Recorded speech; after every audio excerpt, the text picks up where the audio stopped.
warahmatullahi wabarakatuh. Perkenalkan, kami dari kelompok 2. Pada kesempatan kali ini, kami akan membahas mengenai cara pengambilan sampel urin atau spesimen urin.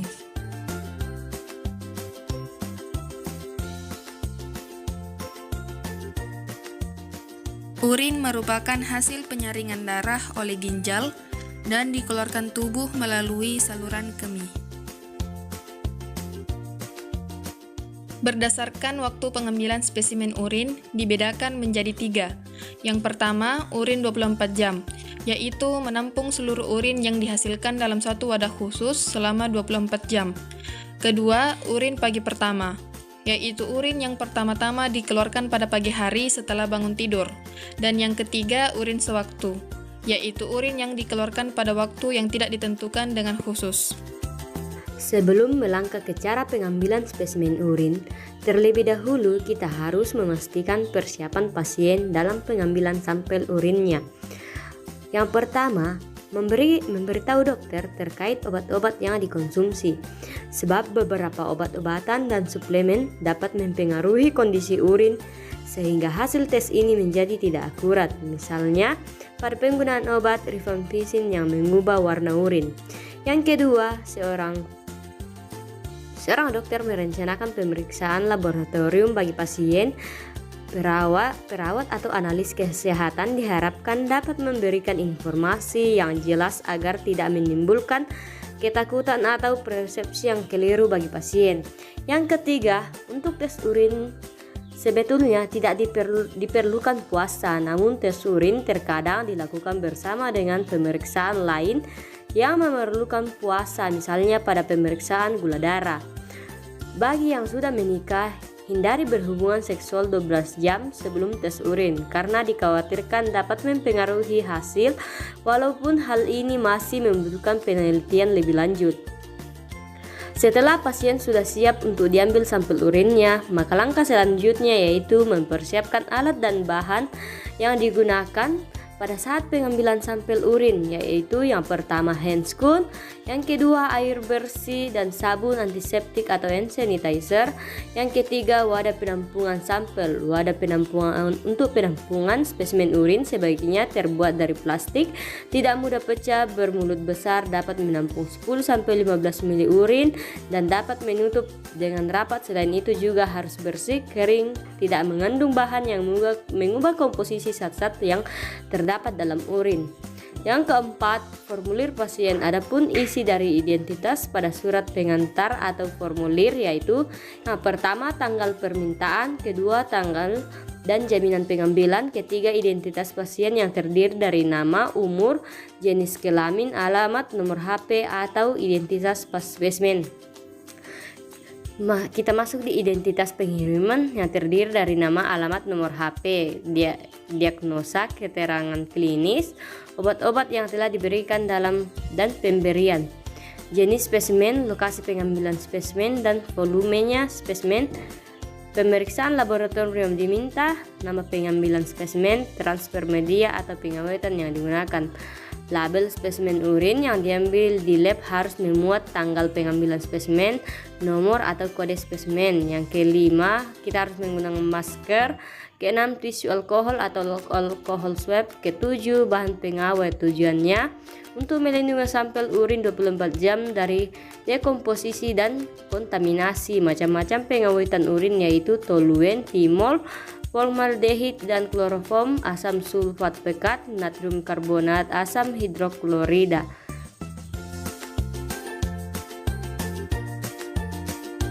Pengambilan sampel urin dilakukan oleh pasien sendiri, kecuali dalam keadaan yang tidak memungkinkan. Sebelum pengambilan spesimen, pasien harus diberi penjelasan mengenai tata cara pengambilan spesimen yang benar. Spesimen urin yang ideal adalah urin pancaran tengah, di mana aliran urin pertama, urin dibuang dan aliran urin selanjutnya ditampung dalam wadah yang telah disediakan. Pengumpulan urin selesai sebelum aliran urin habis. Aliran pertama urin berfungsi untuk menyiram sel-sel dan mikroba dari luar uretra agar tidak mencemari spesimen urin. Sebelum dan sesudah pengambilan sampel, pasien harus mencuci tangan dengan sabun sampai bersih. dan mengeringkan dengan handuk atau dengan kain yang bersih atau dengan tisu. Pasien juga perlu membersihkan area genital sebelum berkemih. Wanita yang sedang haid harus memasukkan tampon bersih sebelum menampung spesimen.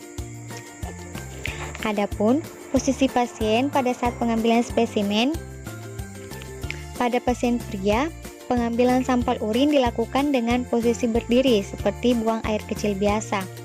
Sedangkan pada pasien wanita, pasien dapat berjongkok atau duduk menghadap bagian belakang toilet. Pada pasien posisi tirah baring, pengambilan sampel dilakukan menggunakan kateter. Adapun cara pengambilan sampel urin secara umum, pada pasien wanita yang pertama disiapkan alat dan bahan yang digunakan. Kedua, jika terdapat perdarahan per vagina, tampon dapat digunakan untuk mencegah kontaminasi. Ketiga, gunakan satu tangan untuk membuka labia dengan 2 jari.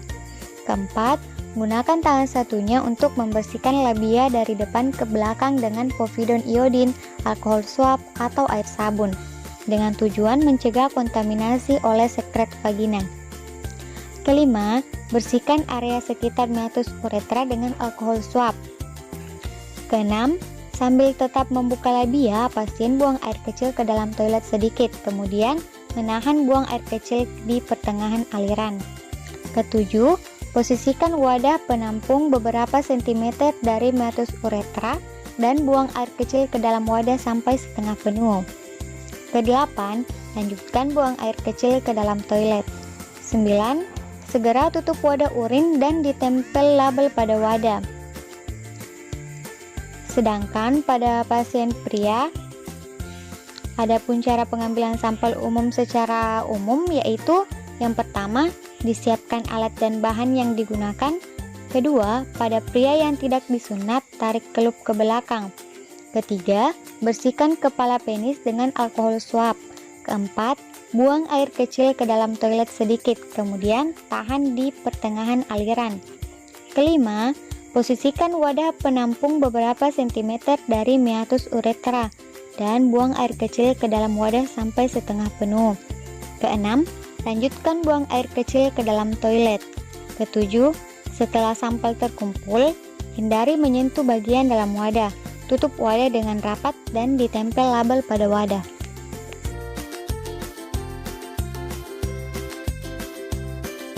Cara pengambilan urin 24 jam. Setelah melakukan tahap-tahap yang telah dijelaskan tadi pada pengambilan spesimen urin secara umum pada wanita dan pria, tahap selanjutnya pada pengambilan spesimen urin 24 jam yaitu 1. Pada hari pengumpulan, pasien harus membuang urin pagi pertama. Catat tanggal dan waktunya. Semua urin yang dikeluarkan pada periode selanjutnya ditampung. 2. Jika pasien ingin buang air besar, kandung kemih harus dikosongkan terlebih dahulu untuk menghindari kehilangan air seni atau urin dan kontaminasi feses pada sampel urin wanita. 3. Keesokan paginya tepat 24 jam setelah waktu yang tercatat pada wadah, pengumpulan urin dihentikan. 4. Spesimen urin sebaiknya didinginkan selama periode pengumpulan. Urin ini ditampung selama 24 jam pada suatu botol khusus. Botol tersebut kira-kira dapat menampung 1-5 liter urin.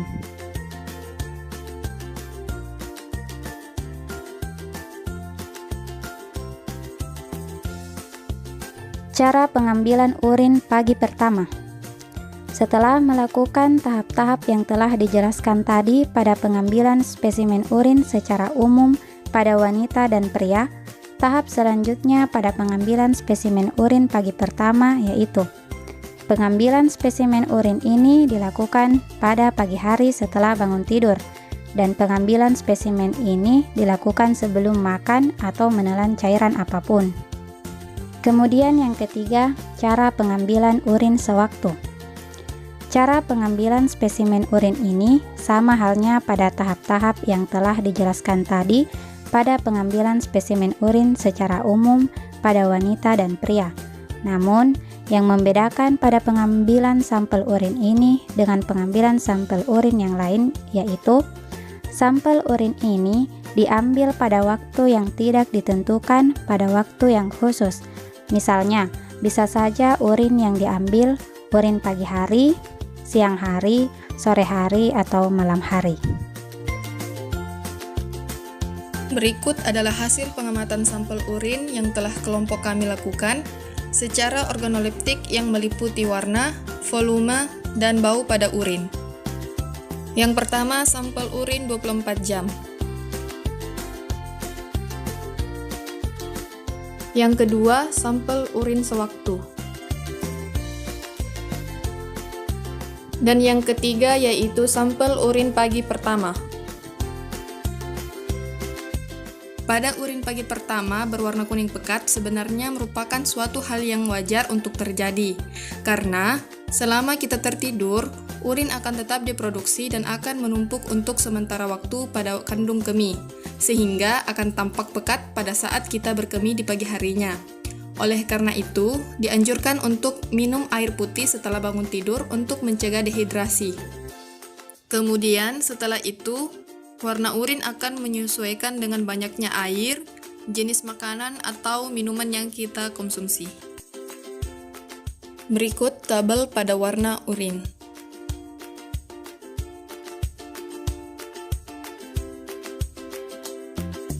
Berikut adalah faktor-faktor yang mempengaruhi jumlah produksi urin seseorang, yaitu yang pertama usia.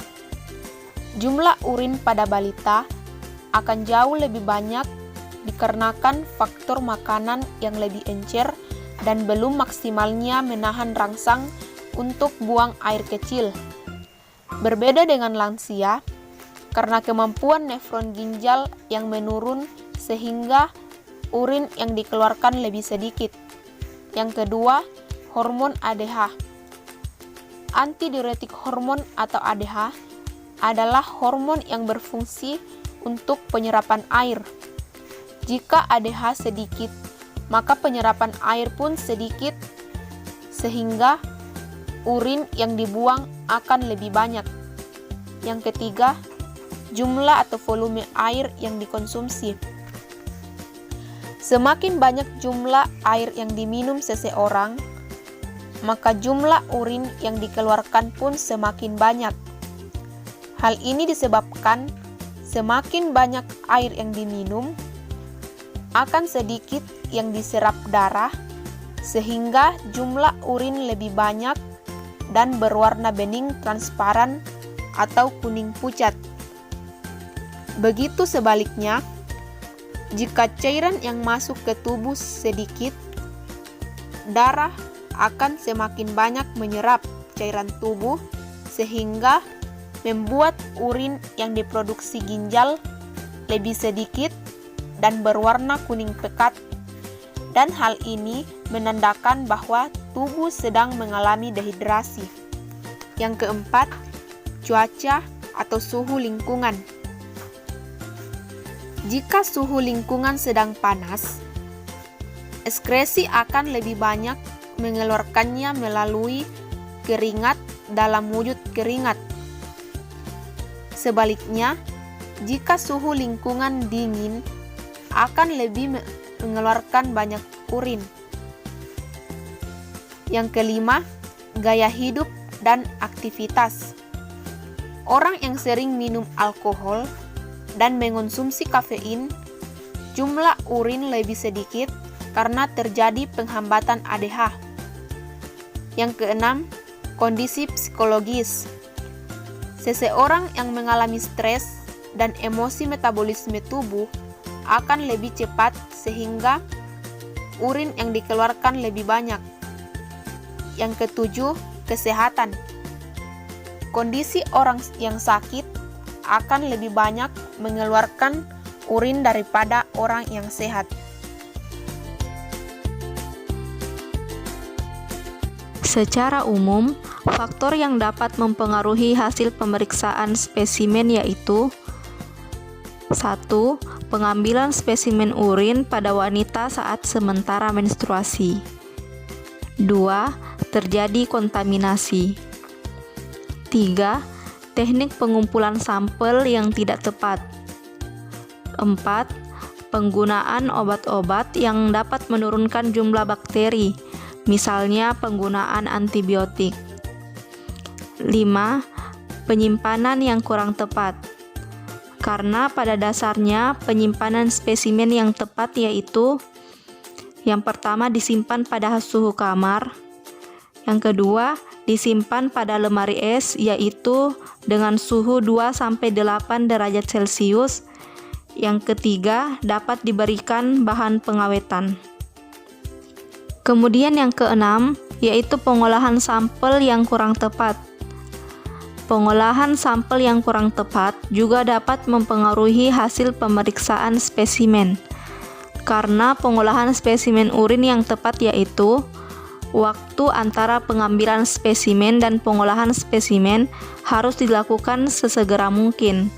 Penundaan pengolahan spesimen selambat-lambatnya 2 jam setelah pengambilan spesimen. Penundaan yang terlalu lama akan mengakibatkan perubahan fisik, kimia, dan dapat menjadi sumber kesalahan dalam pemeriksaan. Itulah tadi hasil pembahasan dan pengamatan sampel urin yang telah kelompok kami lakukan. Kurang dan lebihnya mohon dimaafkan. Wassalamualaikum warahmatullahi wabarakatuh.